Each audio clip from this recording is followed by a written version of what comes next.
Bonjour, vous m'entendez? C'est bon? Je représente aujourd'hui l'association M, Alternative Unimontaine Écologiste et Solidaire.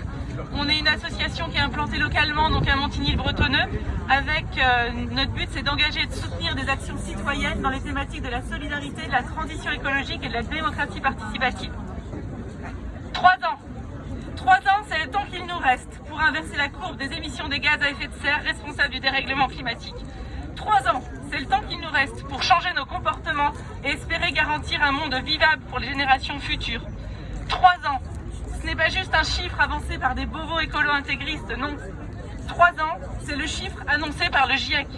Le GIEC, groupe d'experts intergouvernemental sur l'évolution du climat, est un organisme intergouvernemental ouvert à tous les pays membres de l'ONU. Depuis 1988, il a publié 6 rapports. Le 6e rapport, appelé Impact, Adaptation et Vulnérabilité 2022, se compose de 3 volets. Le premier est sorti en août 2021 et a été complètement passé sous silence. L'arrivée de Lionel Messi au PSG occupant tout l'espace médiatique. Sans commentaire.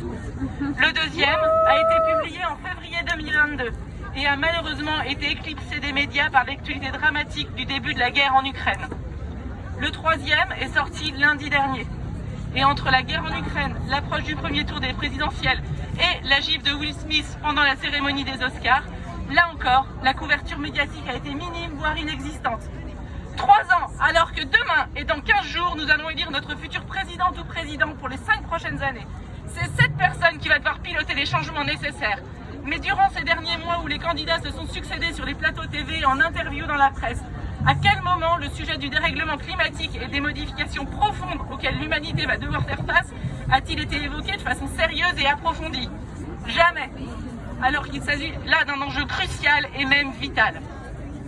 3 ans, alors que l'avenir nous paraît bien incertain, entre une pandémie qui n'en finit pas de finir, la guerre qui fait de nouveau rage sur le sol européen et a conduit des milliers de personnes à fuir leur pays, une montée des extrémismes partout dans le monde, des inégalités de plus en plus criantes dans notre pays et des discours de haine de plus en plus banalisés. 3 ans où 1 576 800 minutes. Chacune d'entre elles va compter dans ce contexte si difficile, si angoissant. Nos dirigeants doivent prendre la mesure du défi qui nous attend, du défi que représente la lutte contre le changement climatique et la diminution drastique de nos émissions de gaz à effet de serre. Le prochain quinquennat doit être celui qui permettra d'atteindre ces objectifs. 3 ans, nous avons 3 ans pour construire un monde où les humains seront plus respectueux de la planète et du vivant. 3 ans, c'est le temps qu'il nous reste pour construire le monde de demain.